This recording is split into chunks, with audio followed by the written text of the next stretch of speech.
Hey, welcome to the Otherz podcast. I am your host, Stephen Penny, coming all the way from Helsinki, Finland.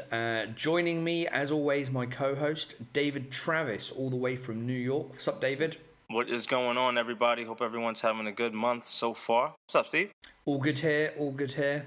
Getting ready for Christmas. Let me tell you something. I am getting ready for the holidays, and what I need everyone to do right now is if you guys have any ice creams that are for sale, just don't let me know because I'm spending too much money on that so far already in the month of December. So we're going to X that out right now. So if you have any ice creams for sale, stop sending them.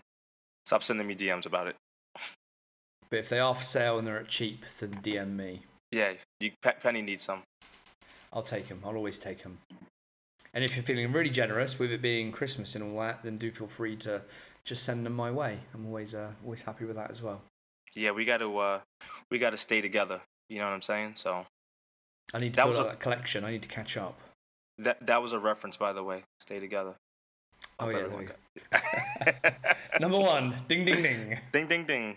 So, all right. Well, let's start with I think firstly just feedback from the first sort of trial episode that we put out a week or two back, and just a massive thanks to firstly everyone that listened, and then everyone that got in touch with myself and David via email, comments on the website. I had some comments today, in fact, DMs all over the place. My Instagram has never been so busy and so popular.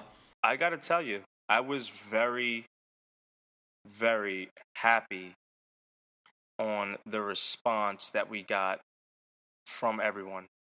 That was the second reference, by the way. No more. Anyway, I was very happy about the responses that we got. I'm not gonna lie, I did not know that all that was gonna happen. So thank you to everyone that's been positive about everything. We've been getting nothing but positive feedback. So definitely thank you to everyone that's been listening. And me and Penny are gonna take this to the next level right now. That's all I gotta say. We are not fronting, so no comment.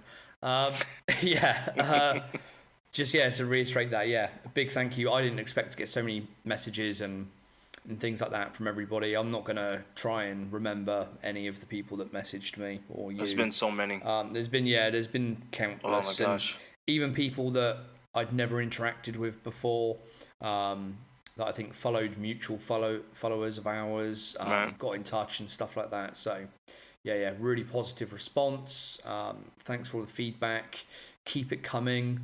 And where possible, if you can, share the podcast on Instagram or Facebook or Twitter or wherever you hang out, then do that as well, because that's how we get the listeners. And that's how more people find out about this, and that's how we'll grow this and hopefully be able to bring you bigger and better things over the coming weeks and months. And not for nothing, Penny, you've been really pushing the shit out of this, man. So thank you to you too, man. You've been going crazy on this, so that's awesome. So big shout out to if I had a clapping button, I would say big shout out to Penny.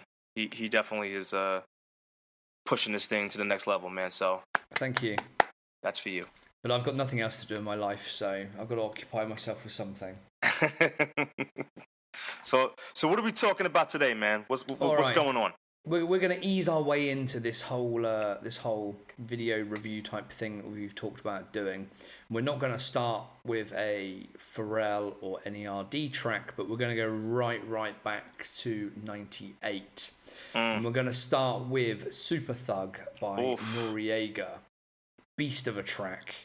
And I think this is probably the first Neptunes track that I was aware of. I don't think I knew it was a Neptunes track back at the time, but this is kind of one that I remember from all those years back.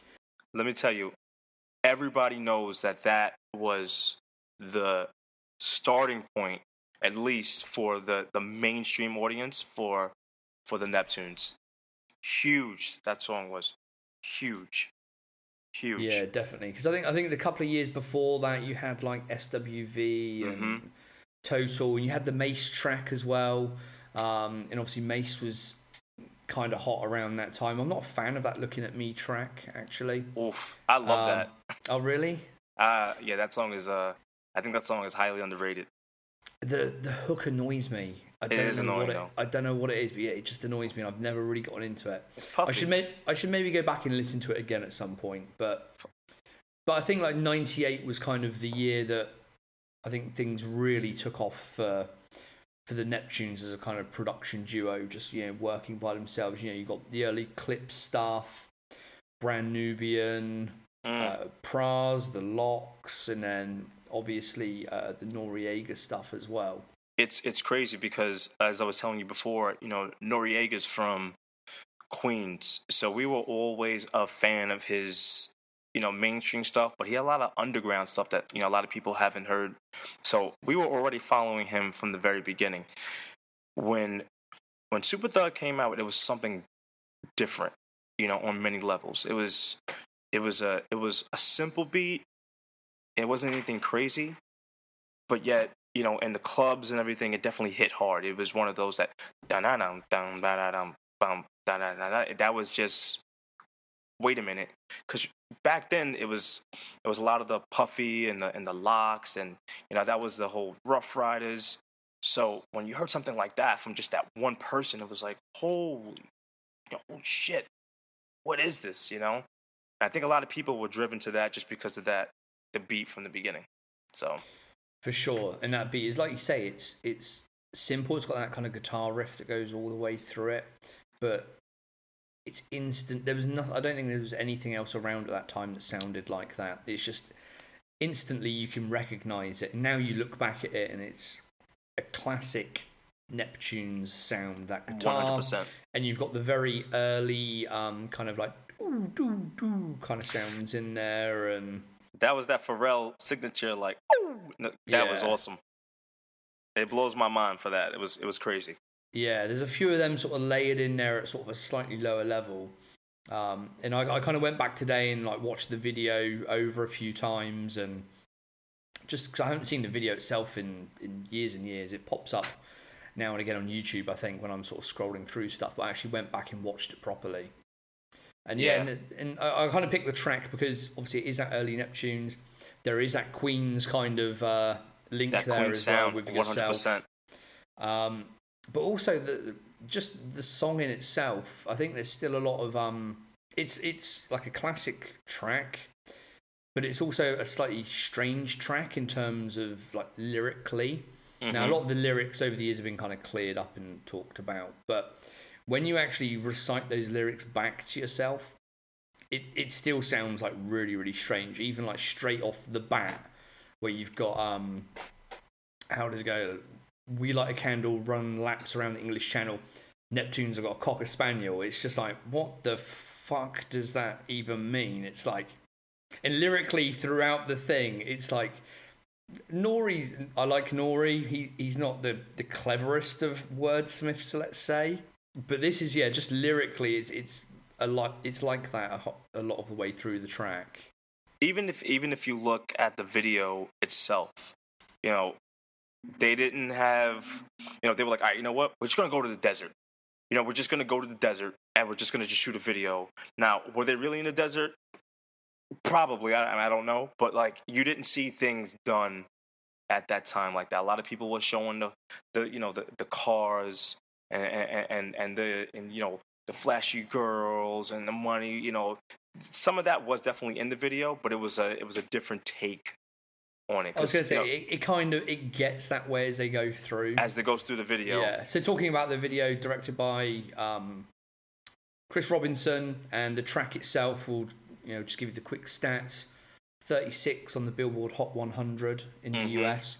Fuck knows where in Europe, probably nowhere in any of the charts. You think? I don't know, it probably got in there somewhere, but I've got no idea. And I wasn't going to sort of search around the internet trying to find out.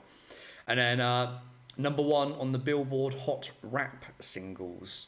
Mm-hmm. You guys have that kind of chart thing in the US where you have the overall Hot 100, whatever you and then we break it down. And you break it all down by genre and stuff, yeah. So at least it got to number 1 somewhere, at least. And let me tell you, me being from Queens, N.E.R.D being from Queens, we heard that a lot on Hot 97. Over here, we have Hot 97 in New York, and that was being played on Hot 97 the song would end and then it would start up again, and then the song would end and it would start up again, and you knew it was a big deal when Funk Flex is dropping bombs all over the song. You would hear the helicopter, Jackson here, what? And you just kept hearing the bombs and Pharrell and the bombs, and it was awesome. So us being like a part of that whole thing in Queens was a big deal, because a lot of the times, you don't hear a lot of the rappers from Queens, really making it. You had the Run DMC, but it wasn't, in the 90s, there really wasn't somebody that was taking over from our borough, and N.E.R.D was just, the fact that he linked up with the Neptunes, it was a big deal. So, props to N.E.R.D on that, though. Seriously. He's the man. Yeah, for sure. And just kind of looking back at some of the older interviews around this track and him talking about how he linked up with the Neptunes, there were a lot of people telling him not to do it. So I saw him a quote from him. He talked about Big Tigger telling him not to work with them because the beats were all a bit samey and had a sort of similar sound. And there was someone else that was telling him like not to jump on any tracks with them and stuff. Yeah, they were deemed like weirdos, and it's funny. After that song had dropped and it became famous and popular, a lot of people wanted that sound for their own song. I remember hearing like ODB and Ludacris saying like, we want Superthug, we want that type of beat. So that was almost like a staple in the hip hop community, which was huge, because like you were saying, a lot of people were telling them don't do it, and they did it, and look what happened. And the song still knocks today. Yeah, for sure. I would say it's definitely, besides Banned from TV, it's definitely one of N.E.R.D's top 3 songs in my opinion. Most definitely. And even playing it back earlier on, I had some headphones on, and I just kind of caught myself just sat here just completely oblivious to the video, which I was meant to be watching and taking notes about, and just getting back into that song again. And that says a lot for a track that came out in 20 odd years ago. We're talking about now. Man, are we that old? Yeah, unfortunately, yeah. I was in high school when that song came out. I might have been in the 10th grade, and hearing it, I remember this is probably one of the easiest songs to play on the piano. I remember listening to that like, oh wow, this is so simple. But simplicity went a long way with that, 100%. And I remember hearing it saying, man, it's that guy from Queens, he lived in Left Rack. That's the housing complex in Queens. It's called Left Rack.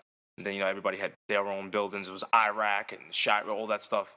And we didn't believe there was a dude from Queens partnering up with, then the Neptunes. It was crazy. So, like you said, listening to it now makes me want to just bring it back. I don't play it a lot at parties and stuff, but I think I'm going to hop on that. I got to get it edited first. You need the clean version. We got to get the clean version. Drop that into a Christmas party somewhere. Yeah, I can see us ending a party at an old folks home with that. All right, Superthug, last song of the night. Jackson here, what? So if we go back to like the kind of premise of the video, as you say, it doesn't really tie into the song at all in any way. The song's just quite braggy, and it's kind of a typical standard hip hop sort of song lyrically. But the premise of the video is they seem to have escaped from prison. There's him, 2 guys he's with. They're in like jumpsuits in the desert. Somehow they've obviously been arrested and imprisoned in the Middle East somewhere, or North Africa, or wherever it may be. Fuck knows how and why, but that's where they are. Right. They look like they've escaped. They're going across the sand dunes with a map of some kind. They come across some nomads in the desert, as you do. And then those nomads kind of give them some clothing, take them to a house of some kind, and then suddenly they're just living the dream. Like it's funny.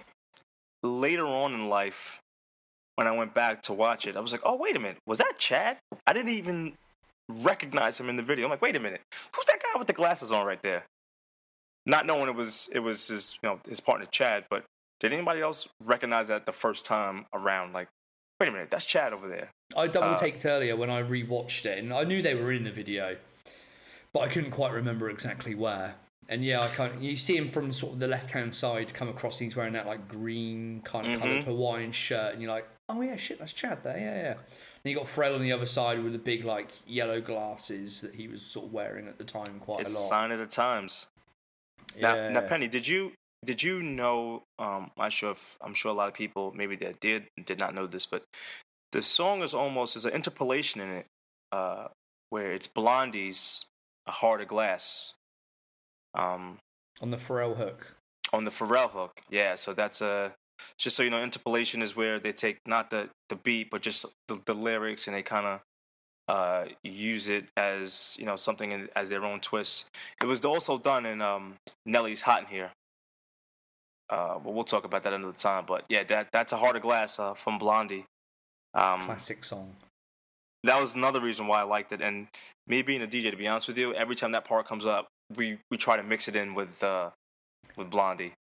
It doesn't really work, but no, because it has like the same melody, doesn't it? But obviously the lyrics are quite different. Oh, so, different. Yeah. That was actually on my list of notes. Yeah, to mention that part. So you beat me to it. That was that was pretty crazy. You know, us being DJs and stuff, we hear that right away. As soon as that's from this song, that's from that song, and it actually went with the song. It went with the song. Same thing happened on "Let's Get Blown." Snoop's first verse. Looking at the ladies, all of them fly. Same thing. That's another interpolation, but I guess we'll talk about that on podcast 15 or something. That's on the list. Yep, it's there somewhere. Yeah. So, do you remember where you were when you first heard the song? Oh man, no idea. I couldn't tell you. It's just one of those that I just have memories of hearing, like in the late 90s, early 2000s, when I was about the same age as you. Well, I'm a year older maybe, so just kind of coming out of high school and starting to go to clubs and stuff like that. And yeah, I do remember hearing it at clubs. So it would have been like the late 90s, and as you say, like DJs just playing it, then just playing it again, and that just guitar intro just sort of on loop almost all the time. How is it perceived over where you are? Was it huge? Was it Not huge, just because hip hop wasn't as kind of commercial or as popular as it is now. Well, not just in the UK, but across the globe. Like in the UK, there were hip hop clubs and stuff, and the late 90s, it was just starting to become popular, or very popular. But yeah, it wasn't until like the early sort of 2000s when it really sort of picked up, which kind of ties in with a lot of the Neptunes working themselves. You look at, I think it was 2002 maybe, when he was doing they were doing like "I'm a Slave for You" and tracks like that, and for Britney Spears, right? Yeah, and I think there's some stats. I think it's similar in the US, where on the main radio stations, the sort of national ones. So in the UK, it's like Radio 1. Like it was something like 40% of the tracks being played throughout the day were Neptunes produced. Some ridiculous number like that. Yeah, I think it was 44% maybe. Yeah, I'll have to dig that stat out, but that's crazy. It's something stupid like that. And you think, obviously there are playlists for radio stations and they play a lot of the same stuff between, across the different shows, but to have 40-odd% of the tracks throughout a day via Neptunes just from a production duo is ridiculous. A lot of the times when people ask me about, how come I think the Neptunes is one of the greatest, producing team ever, I always bring up that stat because I don't think it's ever been done before, to be honest with you. To have out of 10 songs on the radio, almost 5 of them are produced by that team. That's huge. Yeah. I can imagine if you go back a few years to the 80s and you look at like when Thriller was out and stuff. Well, say Quincy Jones. And you obviously like just had back-to-back Michael Jackson stuff like all day, and Quincy Jones just killing it. Then you probably had that then, and maybe go back to some Motown stuff where you had a lot of the same producers working on a lot of the same stuff, maybe. But if you look at the radio now, like you'd never get a producer now, no matter how big they were, just banging out that many tracks that are that popular to be just played in constant rotation day in, day out. And it's crazy because they had a lot of things, a lot of tracks that they did not release. So I can only imagine, and some of their unreleased stuff is even better than their released stuff. But I can only imagine if that stuff was brought on to the table, how much more of the percentage would have been on the radio. Now let me ask you: was Superthug? I could be making this up. Was there a unreleased version of that, like a early version that was released? I could have sworn I heard it. It was almost like a rough edition, like a demo. Yeah, possibly. I'd have to go through. I've got like a discography here, a couple of discographies of like all the Neptune stuff, including like demos and unreleased. If anybody has that, send it. Please send it to my way, seriously, because I could have sworn I've heard one. I could be making it up, but please send that my way if there's a demo version. I like to collect that type of those things from Pharrell. It makes playing the piano on it a little bit more interesting. So, and I think Janet Jackson also sampled Superthug. Yeah, so it never got released though. Right.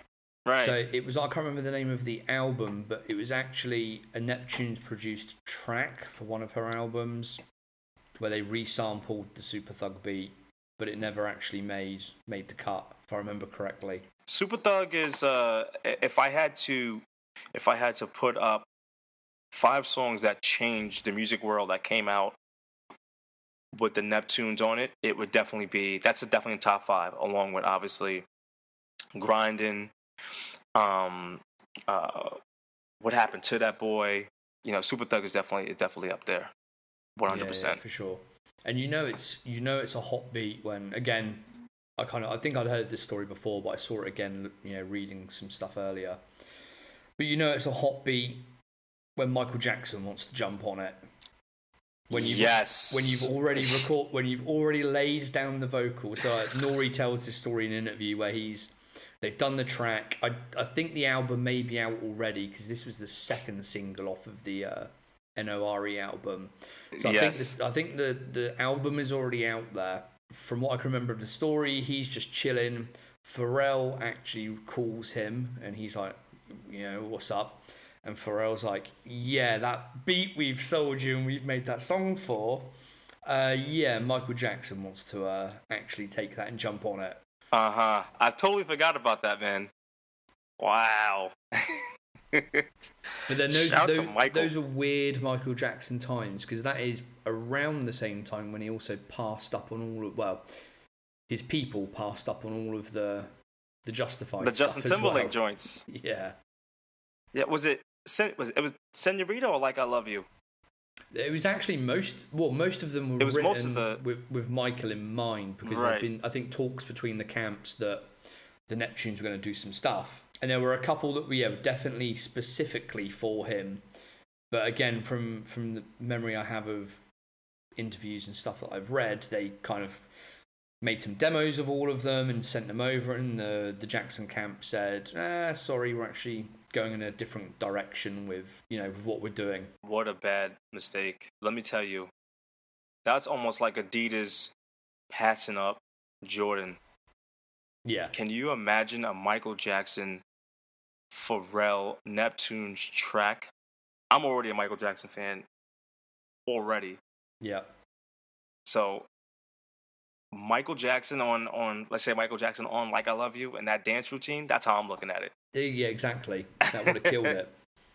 Justin did his thing, but Michael Jackson on that would have been crazy. Even Michael Jackson on Superthug. Can y'all imagine Michael Jackson on Superthug? I don't know what they do with that, because that beat goes like so hard. Is he just going to sing over the whole thing, or? I don't know. It's like a hard beat. That's a rapping. Yeah. That's a rapping song. You can't be like, in the Philippines. You can't be doing that. It's just not happening. For this Mike, he would have killed it. I know he would have. We all would have been buying it. Oh yeah, definitely. It would have been like Super Bubbles or something. It would have been called. Mike would have killed that. Michael Jackson's my dude. Leave him alone. Love Michael. Here's a random story of my love for Michael Jackson. We're going off on a tangent again now, as I think we probably will do on every podcast we record. They like But that. yeah, but like my I don't think my mum ever saw Michael Jackson, but my mum was a huge fan, so I grew up with Michael Jackson. But my auntie was an even bigger fan of Michael Jackson, and she saw him a few times in London and had like Lucky. the original vinyls. And when I was a little kid, she gave me some of the tour merchandise and stuff, and I don't know where it's gone, but it was a long, long time ago. So I obviously love Michael Jackson. And then when I lived in Australia, that's when they announced the "This Is It" kind of tour, or whatever we were calling it, where he was going to do the 30 odd shows at the O2 in London. Mm-hmm. So being the nut that I am, the idiot that I am, I actually bought a number of tickets, and I was going to fly from Australia back to London the day before the gig, stay with a friend, see the gig, and then fly back to Australia. What happened? Just so I could see him. That is, man. Let me tell you, that was because he had what was that in like 2009? But I'm a huge Michael Jackson fan. It goes in this order. Number 3 is Pharrell, 2 is Jamiroquai, and 1 is Michael Jackson. So I was trying to get tickets to This Is It too. Obviously, it never happened. But he had a show here in 2001 that I tried to get tickets to, and I saw the price of the tickets, and that was the end of that. So sorry, Mike. Yeah, not happening. It was one of those things where, yeah, like they're obviously billing it as his last tour, and whether it would have been, I don't know, but yeah, I was kind of determined to get back and see him no matter what. So yeah, I bought the tickets and was just literally like, only an absolute idiot flies literally from one side of the planet to the other, crazy Michael Jackson fan, and then goes back again a couple of days later. But funnily enough, when I moved house last week or the week before, whenever it was, I actually found the original tickets for that gig. Did you? Because obviously he died, and I can't remember who it was promoting it. Was it AEG or somebody? AEG. Yeah, they did a thing whereby obviously they would refund people's tickets, but if you want to keep them as like commemorative items, you could do that. So I think I sent one back and got a refund, but I kept one and then also ordered some of the tour merchandise which they'd already produced.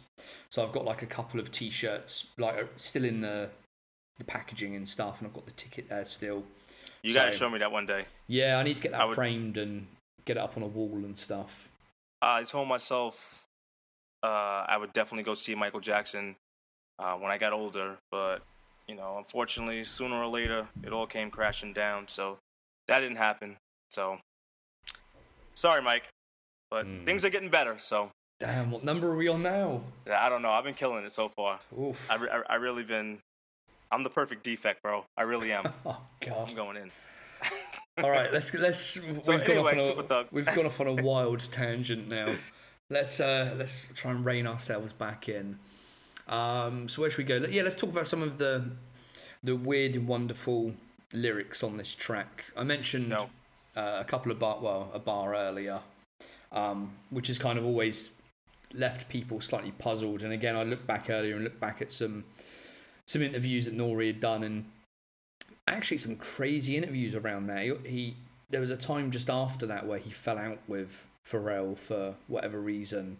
Yeah. And he actually talks about that line, Neptunes, I got a Cocker Spaniel, about Pharrell being gay. I heard that. It's a really, really weird interview. The interview's from like 2005 or something. I'll try and dig out the link again later on and put it in the show notes.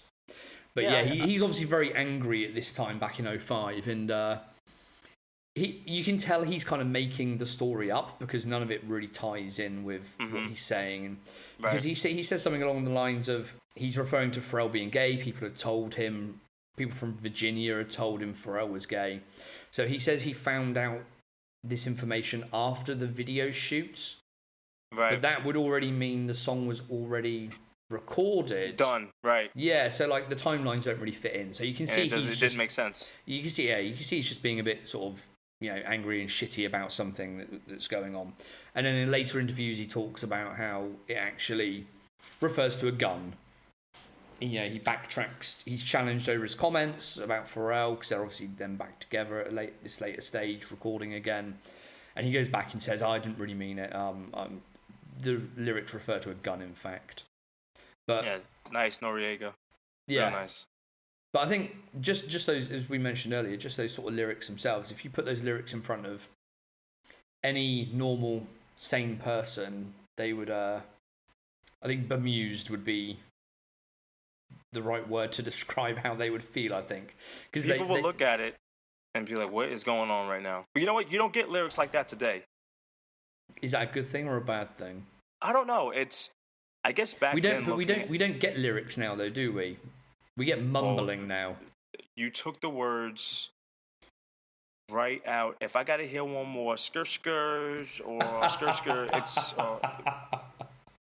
I'm sorry. I know it makes it sound old, but if our parents thought the lyrics were bad back then, I don't even know what is going on half the time right now. I really don't. What are y'all talking about? What's skr? Yeah, there's a lot of stuff that's around now that I listen to it and I just think there's too much codeine involved in this song. I literally cannot understand a word that they are saying. And again, that is a sign that we are getting old, because I know it definitely is. These artists are popular. They do sell millions. They do tour the world, and times change and all that sort of stuff. But it's still just, I find it bizarre. But when you, like you're saying, when you look back on the Superthug lyrics, you can really, if you read it, you would literally be like, what's going on right now? You would. And I guess that was, the lyrics also went with the beat, because it was almost like, what kind of song is this? You know, the beat is weird, the lyrics are weird, you know, the video was weird. You know, Pharrell and Chad both look weird with what they're wearing. It was just a weird, you know, thing. But I guess that's what makes the song, you know? And we've not even talked about the hook yet, which is just what over and over again, repeatedly. What? And again, I watched an interview earlier on YouTube of him talking about that, and he was talking about how he was in a studio with N.E.R.D and some other people, I think, and they were all quite sort of chill, and he was very, like, as he is, quite, let's say, energetic. And they were kind of like, you know, giving him the side eye, like, who the fuck's this dude? What's up with him? And he kept saying, like, what to people. Every time they looked at him, he was like, what? And then they made a song out of it. Yeah, exactly, yeah. And they made a song out of what? That's creativity for you. What? Well, it's funny. For us, for some reason, the best part of the song is the intro. I don't know why. And the intro is weird as well in itself. Exactly. We never knew what he was saying when he was like, you found Manuel Noriega. We never knew what he was saying. I'm like, wait, what is he saying? It wasn't until later on I was like, okay, Manuel Noriega. But that whole thing in itself is, once again, it's weird. But that was our favorites. That was our favorite part. That's the only time you really heard the Philippines being mentioned in the song. There is a line a bit later on where Nori said, again, this is a lyric that doesn't really actually make sense, but he says, like, yo, from New Orleans, LA, VA to Queens, the I-95, now we hit the Philippines. But it's like, you can't drive, the I-95 doesn't take you to the Philippines, my friend. I don't know, I'm not from the US, I don't know where the I-95 takes you, but I'm fairly sure it doesn't take you to Asia in any way. But right.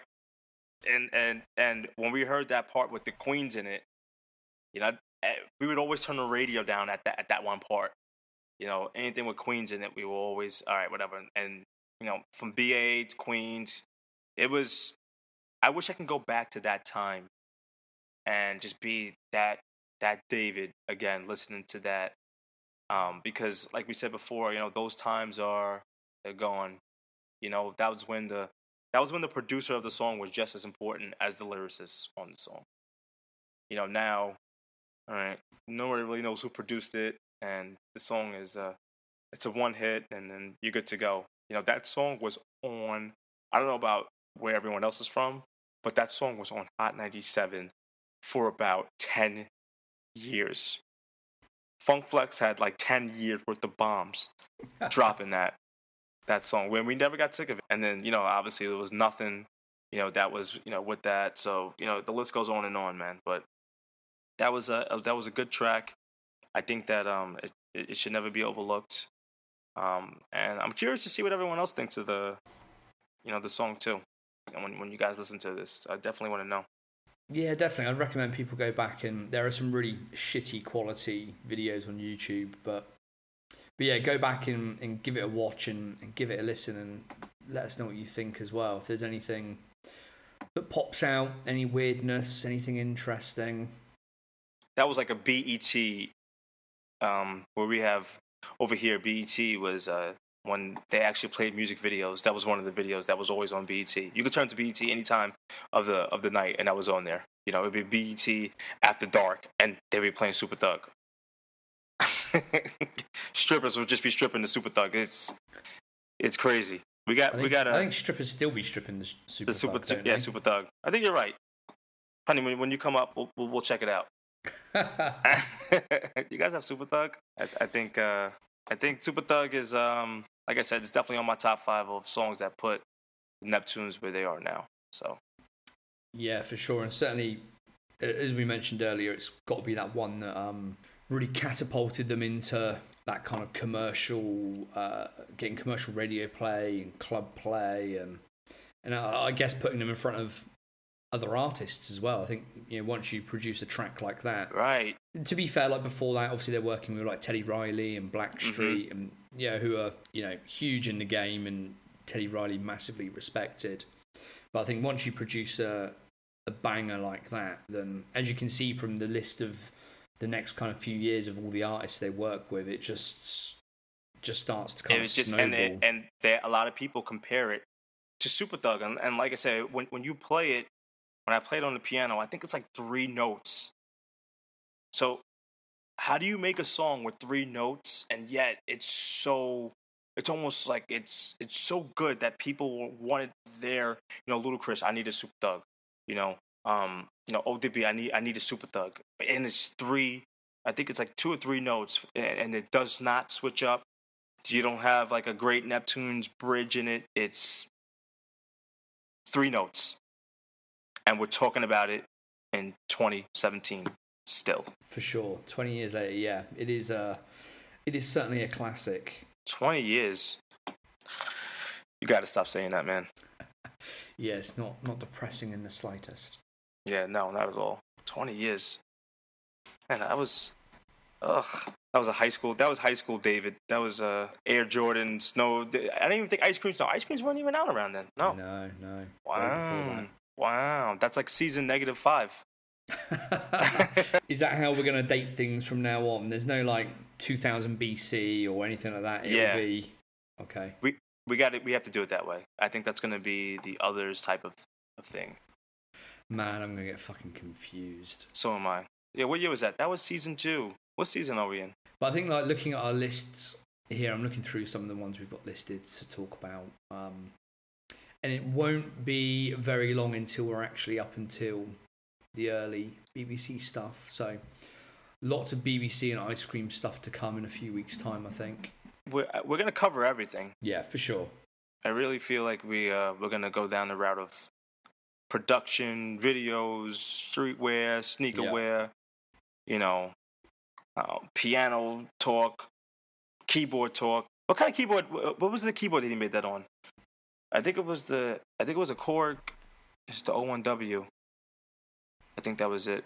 And he got a lot of his sounds and snares and kicks, and I think that's the sound harpsichord. I think it's called. I could be wrong. Clavier harpsichord is the sound on the Korg that gives you that, and they use that sound for a lot of other songs. I'll leave you to look up these nerdy technical facts. Yeah, I actually have that keyboard. It's on there. If I had access to it now, I would show you. But I hated that sound when it first came out. I grew to love it after a while. I thought it was very bad. What is this? You could have picked another sound, but today we know it as the classic Neptune sound. I think that they should make at least one more song with that sound on it. I'd always think if I won an obscene amount of money on the Euro Millions lottery that they have here, and I was in a position whereby I could have a track produced for me, just for me, not that I would rap or sing on it, obviously, but just... What would you call it? I've not got that far thinking about it.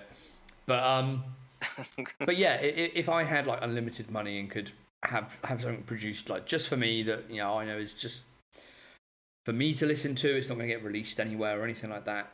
There would be like certain criteria that I would ask for, and obviously it would be produced by the Neptunes, but it would probably end up being an atrocious kind of thing because all of the classic sort of sounds all mashed together I don't think would work.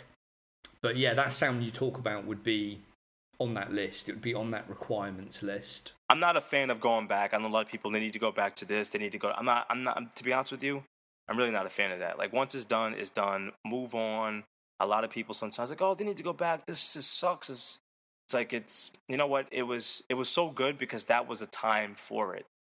Who was to know that would survive till this day? It would among us. We love stuff like that, but, unfortunately, we're such a small population in the huge music world. It wouldn't mean much. So I'm not really a fan of that, but I totally agree with you. I would definitely want a track made for me with those sounds. That kick drum, the snare. I totally agree with that. I would be interested to see how a sound like that would work with a modern artist. Today? Yeah, on a modern track. It would be arranged differently and you would have different production processes and tools. And which rapper would you like to see on that? Ooh. If you had to get one of today. I don't know who's big today. What do the kids listen to?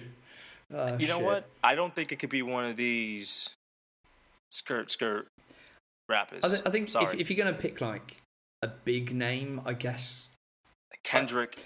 Kendrick obviously kills those Pharrell beats, and he'd kill any beat. So Kendrick would be one. But I'd be interested to see somebody like Drake, I guess, who can do the. I was gonna say that. Who can rhyme, but can also do a hook and can sing and vocalize, and I think that'd be quite interesting.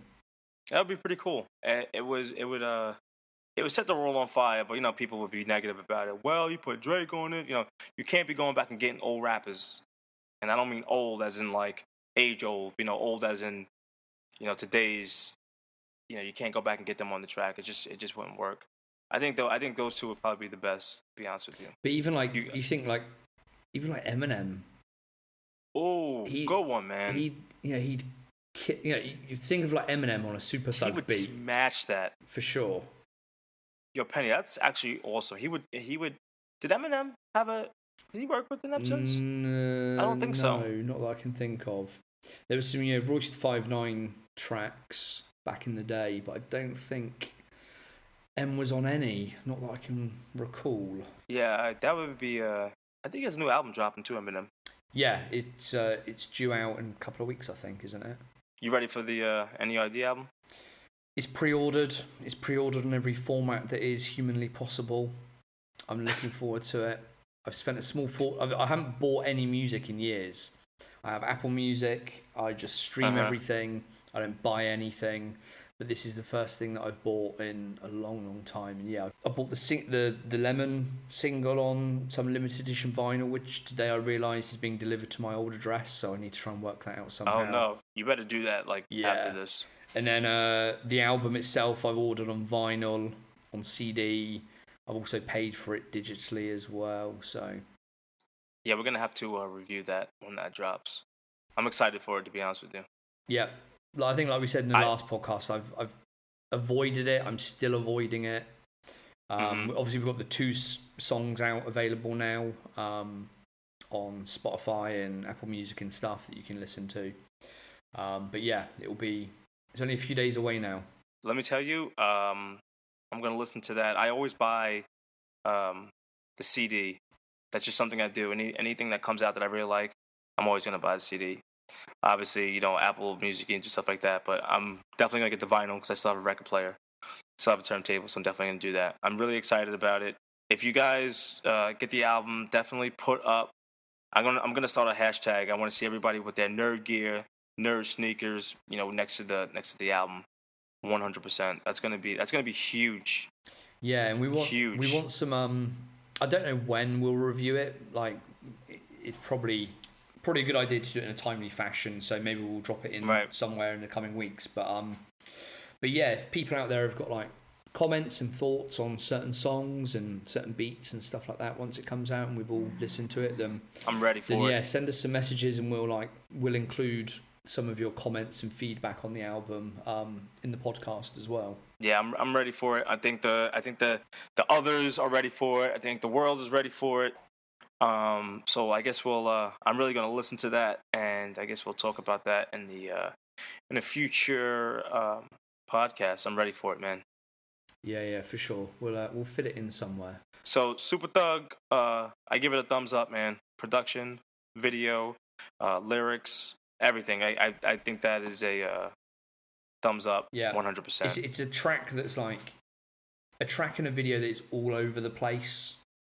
It's a weird one, but it's a great one. Yeah, when you kind of put all those things together and you look at the time and you look at the people involved and what it kind of led to. Yeah, it's got to be up there as a classic. You know what? Out of 5 mics, was that a Source? Yeah, Source. Yeah.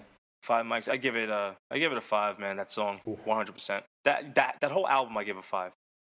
That was the first vinyl I ever bought. Oh, really? The N.E.R.D album? Yeah, because I had a lot of vinyl, but there was singles. But I remember that was the first actual vinyl that was an album that I bought. So it definitely means a lot, to be honest with you. So I'm giving it a 5. Yeah, I'd give it a 4 to 5, I guess. Yeah. Are there going to be any songs I'm going to give a 1 to? There's a couple of songs I don't like. Yeah, I've got a couple on the list that I'm looking forward to bitching about a little bit. Oh man, you know what song I cannot stand? Go on, get out of the way now. Y'all gonna kill me for this. Y'all gonna kill me for this. Go on. Yo, I hate the song "Beautiful." Really? Yo, I hate that song. Oh, controversial. I'm sorry. I hate that song. I still bump that most days. Oh my god. When I hear it, I want to jump out the window. That bad? Listen to me. Hang on. When I need y'all. No, hold on.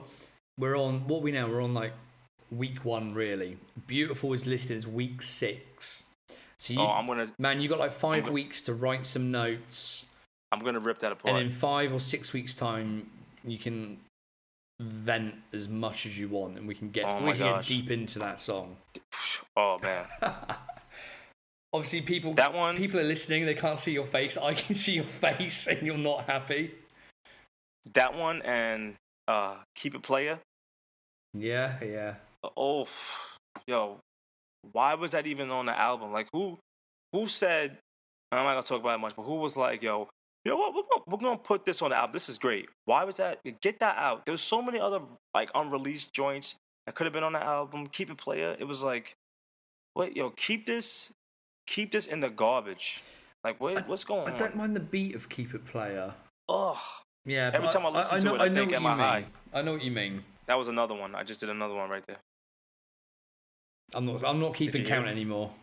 I'm just ignoring them. People on Instagram can count them, which people have been doing. So they have been. Every time, I'm not gonna lie, when I heard that song, I definitely wanted to drop it like it was hot. Like, what is this? I'll give you my one that I'm looking forward to bitching about. Which I think by the looks of this, we're on week 19, so we're a few months away yet. Hot and Fun. Penny, I'm stopping the podcast. I'll talk to you later. No, man, I can't. What about that don't you like? Okay, we wrote this for a purpose. Can't be doing with it. I'll give you my one. We're tangenting here, and this is awesome. We will talk about this in a few months. But my one beef. Well, I've got a few beefs for that song, but my one main one is Nelly Furtado. Man, she fucking annoys me. Her face, her voice, just her persona, her in interviews. She has that weird thing where she has like a nervous laugh, and no matter what anyone says to her, she just laughs at it. You could say I was like that with Gwen Stefani. Yeah, you could say that there's a kid that's just been run over outside by a truck, and she'd be like, "Yep." Yeah, man, she fucking Do you know? Sorry, I was reading I got a direct message coming in. Do you have one more that you really hated? I'm just looking through the list here if there's any others that I can spot that I really don't like. It's okay, Neptunes fans, to hate a Neptunes song. Like people, I love everything. Like no, don't do that. Oh yeah, don't do that. I hate people when people do that. There's no others on the list. I'm just trying to think if there's some actual ones. I'll get back to you with my other ones. Definitely, there are a few. I have like 10 of them where I'm just like, I don't ever want to hear this ever again. But we'll talk about that another time. And I'm just hoping that at no point this podcast actually gets back to Nelly Furtado and she wants to appear on here, because that would be... Can you imagine? That would be very awkward. Yeah, that would be bad. I'd be like, what happened was... I've re-listened to it since, and it's actually grown on me. And, yeah. I used it for one of my... I had like a... my brother made like a Corvette demo, and that was the song he used. It was pretty dope, but that's crazy to hear that somebody really doesn't like that song, which is awesome, because I don't like Beautiful, so I guess I know I'm gonna get crucified for that one, but I really don't care. Yeah, and that's only a few weeks away as well, so. And that song is like deemed the number one most like one of the most influential Neptunes tracks, songs, and the hook, ever. And it's everything, iconic. The video.